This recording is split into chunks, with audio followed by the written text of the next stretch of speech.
we shall look at title taken in Igbo land. Ichi echichi n'ala Igbo. Ichi echichi n'ala Igbo. In Igbo land, title taking is a significant social and cultural practice that elevates a person's status. It elevates a person's status, role, as well as responsibilities within the community. The person inherits a new name that goes with the title, which in most cases reflects his or her attitude. And so today we shall look at Ichi echichi n'ala Igbo. Anyị ga-eneba anya na Ichi echichi n'ala Igbo. Kedu onye kedu ihe bụ ichi echichi, kedu onye a na-echi echichi, kedu mgbe mmadụ ji echi echichi. Anyị nwere High Chief Amobianara. High Chief Amobianara, Akajiofo Ezeaja na Amachara n'atọ. Anyị sị gị nnọọ. Arinze Chukwu. Demen. Anyị ekene gị. Ọ iwe ga-enye aka ka a na-achọ ka a karịa maka ya. Anyị nwekwara Ichie Damian Okeke Ogene, immediate past Vice President Ọhaneze Ndị Igbo worldwide. Mbuze na nka. Anyị sị gị nnọọ na ABS. Ya ụmụnne m ka anyị nọrọ enu. Abum Eze Onwuchi. Right, let's begin. Ichi echichi n'ala Igbo. Ya bụ na anyị ga na anyị ga-agbari ya ọfụma n'ala Igbo maka ndị be anyị ka anyị na-agwa. N'agbanyeghị na ndị adụ ala Igbo ga na-anụcharụkwa obere obere ihe anyị na-ekwu. Kedu ihe bụ ichi echichi Akajiofo Chief Amobianara?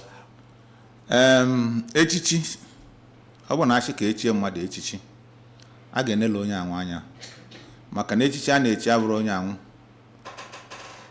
ka onye anwụ wee mebe ibe sọrịa n'echichi a na-echi mmadụ ka o wee tie aka mee n'obodo dị mma.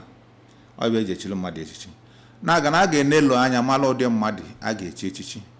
Ọ bụrụ echie mmadụ echichi ịma na onye anwụ a na-echi bụ onye aghala, bụ onye na-eweli iwe ndụ mmadụ, bụ onye na-eme obodo anara adụ mma. Ọ bụrụ ndụ ndị ahụ ka a ga-echi echichi maka na ọ bụ ọra na eze ka onye ahụ a na-echiri echichi ka o wee gboo olu mkpa. Echichi a na-echi mmadụ bụ ka o wee gboo olu obodo mkpa. Ara echi ochichi ka o wee were chụwa ego. Ara echi ochi ka o wee kpagbuo mmadụ. Ara echi mmadụ echi ka o wee mebe iwe ekwesịrị ekwechi. Onye echiri echichi ma ga-ama na echichi a na-echi bụ iwe o ji ga-eme ka obodo wee gaa n'iru. Ọ ndụ ekwesị na-echi echichi kama na a na-agazi aga echizi echichi a na-azị n'eluzi anya malele mmadụ si wee dụtabe achị na onye ahụ ga-eweta ego oneduele ka e wee chie ya echichi, na onye ahụ ga-eweta ego oneduele ka e wee chie ya echichi. Mgbe ọ bụrụziela ọbụọzọ ichi echichi ọra na eze, ọ bụrụziela echichi a na-ego ego eneluo mmadụ anya amalụ ma ekwesịrị ka echie ya echichi. Ọ bụ na o kwesịrị ka echie ya echichi ma chi echi na echichi. Ọ bụrụ ka echie mmadụ echichi nke a na-ego ego, echichi a na-ego ego bụtezi na echichi a na-echizi ebe a ozi elu ochi wee na-ada ụkwụ. Anyị ga-eji nwayọọ na-arịpụta. Ichie, kedu ịgwa anyị ihe bụ echichi wee gwazie anyị onye dị qualified, onye bụ onye a ga-echi echichi? Ihe gbasara echichi bụkwanụ ofu n'ime ụzọ omenala ndị Igbo. Echichi abụrụ taa ka o bido. Echichi dị mgbe gboo nna nna anyị fa gafụ ndị chiri ọzọ, ndị chiri ichie, ndị chiri ajịrị, ndị chiri dịka ndị si echi. So echichi bụ ugo a na-etube dike ma ọ bụ o nwere ndị ọ dị na agbụrụfa na ifefa ga na-echi. Oji ego ji ego ma nnapụ ya ọ dịgo na agbụrụfa. Nwee ndị abụ nke dị na agbụrụ ndị, nwee ife ndị a na-echi mmadụ maka ife o mere obodo. Ọ dị gboo nwee ndị a na-echikwa echichi like onwe ya ndị echiri Ogbuagụ maka na o gburu agụ. Echie ya Ogbuagụ ọ bụrụ ọ na-azazi Ogbuagụ. O mere ife ike n'ọya nwam ife.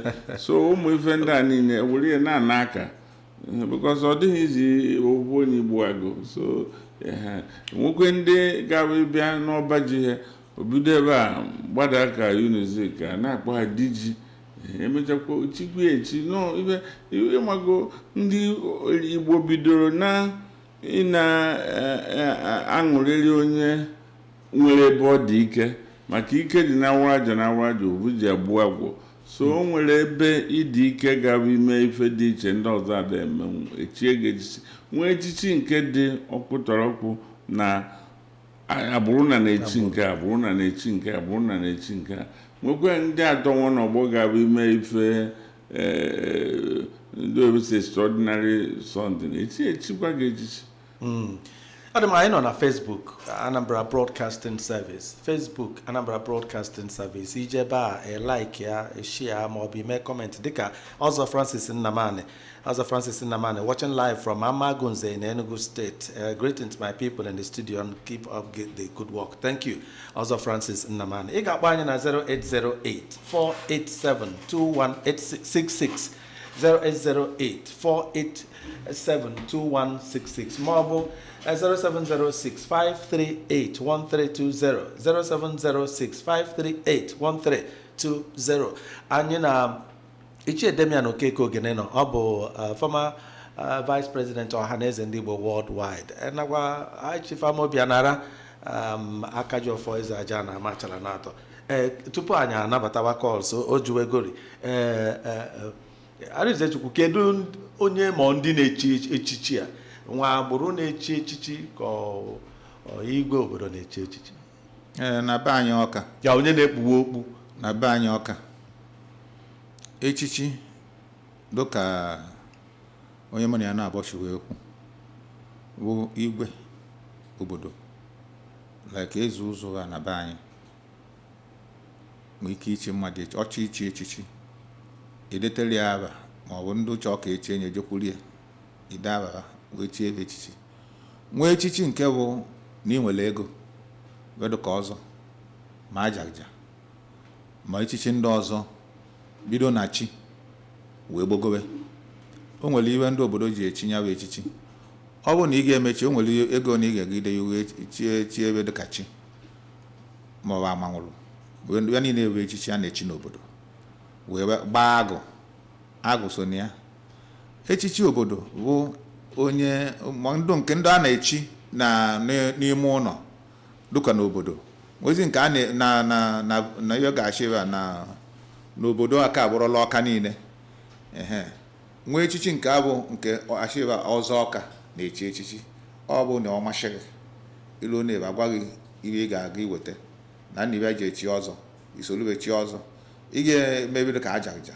Ọ bụ echichi n'Ọka ilu na-ewu ọ bụ otu agwa na nna iwe eji echi ajaja eji eme nya bụ ajaja isolube mee ajaja. A na-echi ọzọ echi, a na-eme ajaja eme isolube eme ajaja weta ego anwụ ekwu mewe bụrụ na inwe ike imezu iwe niile ba ji aba na onye bụ otu ime enyi isolube wee mewe nya mewe asị ndụ. Kedu rolu ọtọchara Ọka ma ọ bụ ọtọchara n'obodo? O so na ndị na-ekpughe okpu n'anya Agụọfọ si echi onye a echichi? Tufu ichi echichi ị ga-ebido n'ụlọ, ị ga-ejekwa n'ọtọchara bụ unu na nnekwe n'ibe ịchọ ime bifo efewa n'ezi achịna na-arịchi n'ụlọ adọ mma wee bịa ka fụwa ezi. Ị ga-ejekwa ọtọchara bụ unu. Ọtọchara bụ unu abụrụ ya bụ onye na Ibercard village, abụrụ ya bụ onye ga-dị in charge n'ihe niile. Ọ bụla echichi nke a na-aba like nke ebe dịkọwa echiwe egwu na ọzọ ma ọ bụ amanwụrụ ma ihe ndị niile. Ọ mgbe iji wee chie rank ọtụtụ onye anwa na-egbogote ị nwere ike oluzie mgbe na ọwụ ga-abụzi onye isi depend on the time igu nwa chiri ya bụ echichi ị bụrụ onye isi na-echichi ahụ edu ka ọzọ ma ọ bụ ajaja. O depend mgbe i chiri ka eji ga-abụ onye isi. Then ọ bụzi edu ka ba eze obodo edu ka ba gawachi ebe eze ụzọ Ọka. Ọtọchara Ọka ga-ama maka ya mana ọ nwee ndị owo ndụ na-echinye bụ echichi a na-eku ndụ kingmakers n'obodo. Enwe ndụ na-echinye bụ echichi ndị ahụ na-eku ndụ kingmakers mgbe a emega agree wee sị na onye ekwekọtago na ọ bụ onye ka a ga-echi. Mgbe gboo ka m na-ekwuba mgbe politiks adọrọ na ya na ọ bụ onye enyoche akụ izu obodo wee kwe na onye na ọ ga-echi echichi. Mana nke baazị enwe ike ma akụ n'izu obodo ma ndị obodo amakwune na nnekwe na echichi agaghị echiba ekuo mmadụ one na one ma ọ bụ otu one na one achị a na-ekwugowe na ọ bụ onye ka a ga-echi echichi ịbịago na ajụjụ m ka nye ya iche dịka akaja ọfọsi wee kwuo kịta ndị mmadụ na-amalitezi isi chie m echichi abụ m nke a nwee ike ma ndị zuru ezu ma ndị ezuru. Kedu ihe echichi ji dị mkpa maka mgbe ni a na-eji ayọ mmadụ ayọ ga-eche ya echi? Kedu ihe ichi echichi ji dị mkpa n'obodo, especially ichi ezigbo mmadụ? Anyị fụ na anyị na-anaghachikwa azụ na omenala Igbo, anyị na-achọ iwelitekwa kọlcha anyị. Mgbe o nwere ike echichi a ndị mmadụ adịkewe mmasị ichie because ma ndị ụka sokwu mee ya nwere ike chie echichi asị na ịdọrọ mmụọ na iburu arụsị so ijewagawa ụka. Mana kịta anyị ghọtara na ife dị iche na omenala na ịgọ mmụọ erika. Ndị ụka ghọtakwuo ya bịazikwuo nye ntụziaka esi echighe ọzọ ma ife ndị ọzọ. So ife a na-ekwu nke dị omenala ọkpụtọrọkpụ ife dị ka chiefs a ndị igwe na-echi ka ahụ bụ ceremonial because ọgwụ dị nọ ichie ka ị ga-abụ ị ga-echigodo ọzọ na ọ bụrụ ogbe ka ị na-represent ị ga-echigodo n'ọzọ n'ogbe ahụ den ogbe ahụ ewe họpụta ha ka ije nọchite anya ha bụ igwe and elesi dowe chief ndị nke ha na-enye certificate na oyibo emeghe na igwe ama nchukwudo mmadụ echichi without approval. So ị ga-eweta ha ndị ha mara ihe ha na-emekarịrị obodo ihe ha na-eme na ha akwụkwọ taasị ma ihe ndị ọzọ bifo echie ha echichi.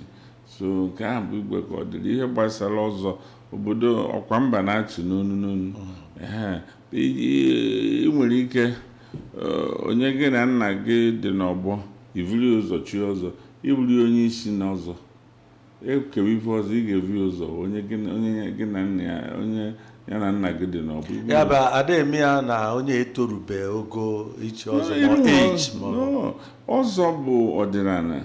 Ụfọdụ mgbe gboo ụfọdụ na-egbu ụmụ ha ichi sef ụmụaka from there ọ bago na lankin ndị haus na-akpọ ya lankin imere ejiri ichiri ọzọ years na-abịa na-egbogote a na-ewe ife ọzọ mgbe ijiri chi not mgbe eji mụ gị. So mgbe ijiri chi ya ekwughị na line onye jiri ahịa iri tọ ga eburu ụzọ chi ọzọ ị ga-evi ụzọ wegide oke n'ọzọ nkwa because a na-akpọ by oge onye ji chi. Adam make up na 0808-487-2166 0808-487-2166 ma ọ bụ 0706-538-1320. Ị ga-akpọ anyị 30 seconds ka ị nwee tụnye nke gị maka anyị enwere nnukwu oge dịka o si wee dị. Arize Chukwu ụfọdụ na-arọlụ dịka anyị si wee gụpụta title taking elevates a person's status, role as well as responsibilities. Ụfọdụ na-arọlụ echichi hapụ responsibility mkpadịnị ka anyị were nya mba gbanata ya. Hello. Good afternoon, gbanata redio gị. No. Afa gị? Timothy ebe ka isi akpa anyị? Gaa n'iru. Adara ha na-ekwu banyere ichi echichi ihe nwere ikwu na ya bụ dịka ndị nọ na studio si were kwukwe ọ kwesịrị ka ndị a ga-eji echichi nwere ndị nwere ezi akparamagwa because dịka iji wee kwuwe ebe ahụ nkịta ofu ihe m na-emezi ise n'ọgbọ ọhụrụ a na-ejizi ego egote ya bụ ihe ụmụaka kpatara ego ọsara atagbute ọsọ ha atagbute eje kwụọ ụgwọ. Ụfọdụ obodo ọ na-adị otu a asị na ọ dị otu ahụ ebe niile mana ọ dị otu ahụ ụfọdụ obodo ewere ego ego wuo igwe ochie ha echichi ọma onye nwere aja akparamagwa agwarịrị were akpata ego ahụ ọ nwere ụlọ elu ahụ ọ rụchara na ihe niile. So ebe m si bịa bụ na gem ọ kwesịrị ka a na-elekwu anya mma ka ekwubie elekwu anya mara ihe onye ahụ na-arụ ụkọtọf ihe ọ na-arụ were kpata ego ahụ ọ nwere eji wee chọọ ichi ya echichi ya ọ na-ahụ ha dị ụmụaka na-ele anya sị na onye a were ezigbote akparamagwa ọjọọ were na-akpata ego n'ozi afọ ha jekwuo mere ihe ahụ onye ahụ na-eme ebe obodo nwere ike iji onye dotu ahụ echichi so ọ ihe m nwere ikwu na ya. ndị alụ ndị ọkwa ọta ekeneze arụzechukwu a na-asị ụfọdụ na-eje arọlụ echiche hapụ responsibility maka ọnwa ịrọlụ echiche ị ga-abụ na agha ga-akụrụ gị aka ebe 4 ma 5 ụtụtụ ma ọ bụ na-ebutere gị ikpe kedu ihe ịlụrụ onye rọlụ echiche ọrọrụkwa mkpa dị na ya onye abịa ahụ na-ekwu ya dịka ọzọ vootu na be anyị ọzọ vootu abịa agwaghị na nna iwe ndị otu nwa chọrọ na ị ga-eweta nke bifo ibu a na otu ahụ ndị aja achịchị na nna ị ga-eweta na ị ga-eweta nke bifo ibu a na otu ọ bụ otu gụnye gọọmenti ime bụ ịrụrụ responsibilities ike ọbụla a na-enye certificate na everything a na-eme maọbụ n'echichi a na-recognize echichi na nna iwe ndị unu nwa chiri iwe ga na-emelu community na nna iwe ndị chiri ọzọ ga na-emelu community na nna their own responsibility na ndị chiri aja na nna iwe ga na-emelu community na nna their responsibility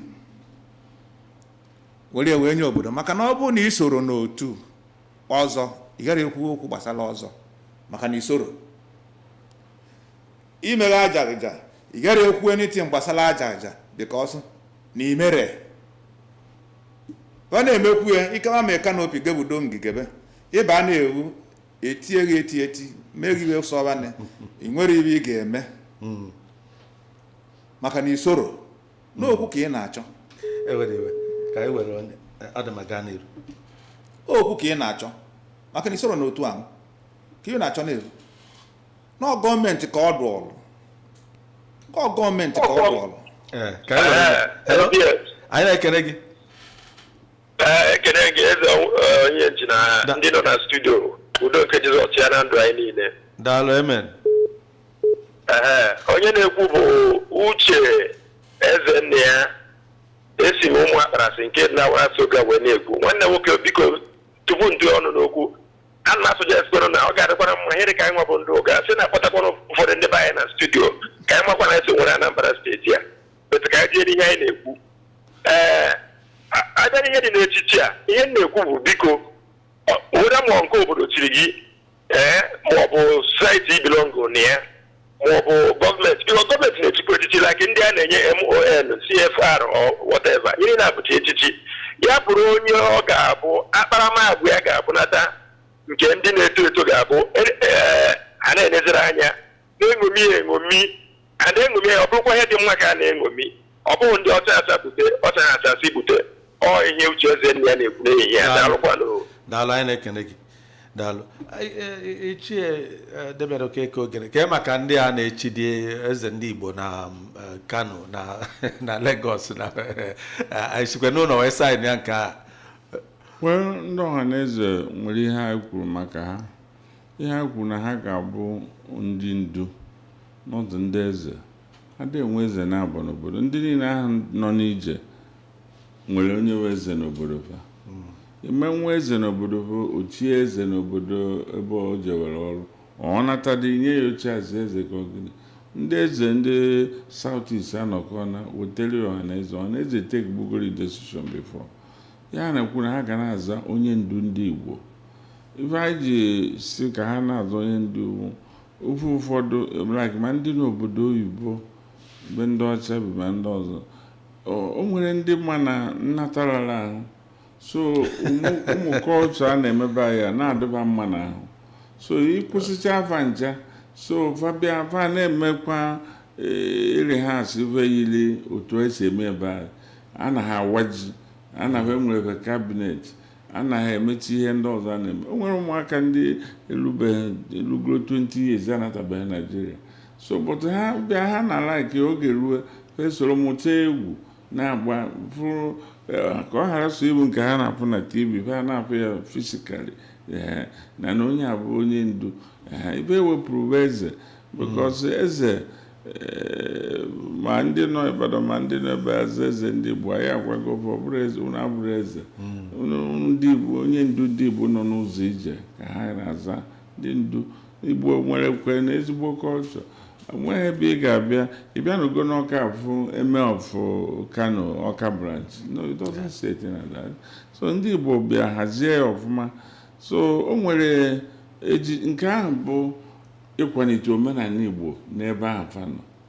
Ebe ahụ fa nọ ka o jedowere. Ọ nata ebe a ọ bụghị ọzọ, ọ bụghị chief, ọ bụghị onye ha abịa ebe ndị ahụ. So ndị ịbịakwa ịkpọ oku ndị ndu a, ịkpọ oku ndị eze, onye eze ji certificate nọdụ, onwe nke inye ha ọjị ka ha wa, onwe nke inye ha ọjị ka ha wee ebe ọ bụ nyasị, onwe nke inye ha ọjị. So enwere limit for them. Then ịbịa n'ihe gbasara ha na-ekwu ma ọzọ ma ndị onwe ndị ga-afa mere obodo ife, obodo agbakọ bụ igwe echi, ịba na igwe akpa echie ndị ahụ echichi. Mana ọzọ bụ ife ga-abụ ijide ego. Ọ bụ na o nwere ndị ụdị ego ị ga-ejide bịa ma nchi ọzọ, o nwere ndị aba na ba ma nchi ọzọ ka obodo si dị, o nwere ndị nwere nke fa na-echi. So ị mara nke ife ite na ya ije ndị ahụ agwa ha mgbasafa imerefe chie ya, mana olu ha na nke a ga-echi enye certificate. Kịta oyibe ndị mmadụ na-ekwu maka ka amara ife onye bụ ịma ego abịa batawa, onye ọbụla jizi ego bụ ya bụ onye isi n'obodo na obodo dị iche iche. Maka onye ji ego asụ onye bụ igu ka ewu na-eso. Mana thanks to solution Governor Soludo has now o tinyere anya n'ife niile. Onye gị ndị igwe ntụziaka na bifo ị ga-echi mmadụ echichi, iweta afa ndị ahụ kwuo ife fa na-alụ na ihe ha megoro obodo. Gọọmenti enebakwa anya mara nke fa megoro gọọmenti, were gwa gị ma ga-echi ya ma agaghị echi. So ọ bụkwa ụzọ ọzọ a ga-esi weta discipline into the ife gbasara echichi. Because mgbe ndị 419 na-ewu ma ndị yahoo onweghị isi dọwa onye acha agba echie gị anya eji ahụ ụzọ n'obodo. So and ife ndị igwe nọkwa ka ndị nọ eji hostage. Because onye buru ego bata ichi ihe echichi ma ndị ha oji adịghị echi. So but now oyibo nyegoro ndị igwe aka hazie igwe abụkọ ọ gbagburu. Because onye ji ego gokọrọ ụmụ ikorobịa n'obodo na-ekwu na a ga-eji echichi, asị na igwe jụrụ, asị na ya na igwe nwere na igwe na-ehu ya anya ọkụ ma ọ na nsogbu. So many a time ndị a ndị igwe na-ekwukọ ya okwu, igwe anakwana ihe ekwu ihe okwu na ọ makara ya. Igwe na-ekpu ihe okwu ka ya ndụ because na echichi a nasa ọwọsọ igwe. So obodo gara azụ chie anyị n'ọrụ ka anyị ka ga-eme program ọzọ na program aka atọ ka anyị Chukwu aka dị ọbụga anyị ndụmọdụ ka anyị na-ama ndị na-echi echi ma ndị echigoro echi ma ndị na-akwado ichi echi. Ndụmọdụ gị? Ndụmọdụ m ọbụ na onye ọbụla ga-agbakwa igwe ahụ ga-enwe abụ ojuju. Maka na abụ ojuju bụ ike iwe niile kwụsịrị. Maka na inwe abụ ojuju iwe ị nwere ezu olu. Maka na ọnwụ ụdụ and ọnwụ ụdụ ụzọ na-abụ. O nwere ike ọ bụ na mmadụ ga-anwụ na njọ ma ọ bụ na mma. Onye na-eme ajọ iwe ga-anwụ na njọ, onye na-eme n'iwe ga-anwụ na mma. Ha niile nwechara oke. Na-aga na onye ọbụla a ga-echikwunye abụ igwe atọ ga-agba mbọ. Gọọmenti ga-eneba anya malụ ma nwekwukwughela agha ojuju nke egodu. Maka na ọ bụrụ na onye ụgwọ ọnwụ ezuru overtime ka ihe ọ ga-emeri ya, ọ kwa n'ihe m nwere ka m kwuo ya. Anyị na-ekele ya ichie 30 seconds ndụmọdụ gị ka anyị wee na ọ dị ihe ma na ego na-achị n'ụwa kịta, mana oyibo ga-eso zọpụta ndị igwe. Because mgbe gboo kwen ndị Igbo na-ejere igwe ọrụ na-enye igwe nri, mana kịta ịbata bụ igwe na-achọ ka enye ha champagne. Ebee ka o si wetie ịbata ịchọba nri ji chọba ebe a mbụ ụdị ife ọbụla na-achọ ọkụkọ n'ozu. Ọkwa na ebe igwe ga-esi wetakwenye ya bụ onwe ndị ovuru bata abụrụ buru bata igwe anarabado uge ebe isi na-enye onye bịazi igwe nye ya ọ chọrọ osi na-enye nri maka ndị be ya na-ajụ ebe ka ibe asibe igwe apụta si apụta nọ na ha so igwe nataba onye debie ndị ọ na-achị ọzọ onwe ihe ndị be ya marọ afụbeghị m onye bụrụ igwe bụrụ ọgaranya nọọ ibụrụ ọgaranya bụrụ igwe bido daba because nwekwa ife dị na ya afụfụ dị n'igwe a so mana ịbịazie nke a na-agba ọfara kwa ahụ nke a na-agba onye ọbụla chọrọ ịgba ọfara onye bi ebupụta ma onye ezi o bubata usoro nụcha igwe nke ka ya but government has done what they're supposed to do. Even before eche gị igwe na gọọmenti ga-eskrin ọzọkwa obodo wepụta gọọmenti nwere security report on you ịdịghị proper fast mba unu weta onye ọzọ obodo ka ọ dịrị iweta but unu ga-eweta onye dị acceptable then now gọọmenti etinyekwa caveat na before ichie mmadụ echichi submit their risk and ihe ha na-eme na onye ha enyekwa ndị DSS ma SS eje scrutiny na-azị ndị ahụ nene dị ya ife a ka ha bụ onye ka ha bụ ọ rịpọtụ ha nye gọọmenti ka a ga-eji n'igwe approval go ahead chiefe ma echi na ha anyị ekele gị Chiedebiara Okeke Ogene, former vice president ọhaneze ndị Igbo worldwide mbuze na nka anyị sị gị nnọọ anyị ka ga-eme program ọzọ ka anyị wee kwụsịa ihe ndị anyị kwuru wee nabatakwuo ihe ndị mmadụ calls ndị mmadụ na-akpa anyị na-ekene gị mbuze na nka daalụ maka ebe nọnyere anyị High Chief Amobianara Makajọfọ Eze Aja na Machala na-atọ adịnzechikwa anyị na-asị gị daalụ maka ebe nọnyere anyị daalụ anyị na-ekene ndị na-eme ka program nke taata gaa n'udo. Thank you for staying tuned. It's been title taking the title taking elevated person status in Igbo land, role as well as responsibilities. I am Eze Onwuji on behalf of my producer Don Onyenji. See you again. Bye for now.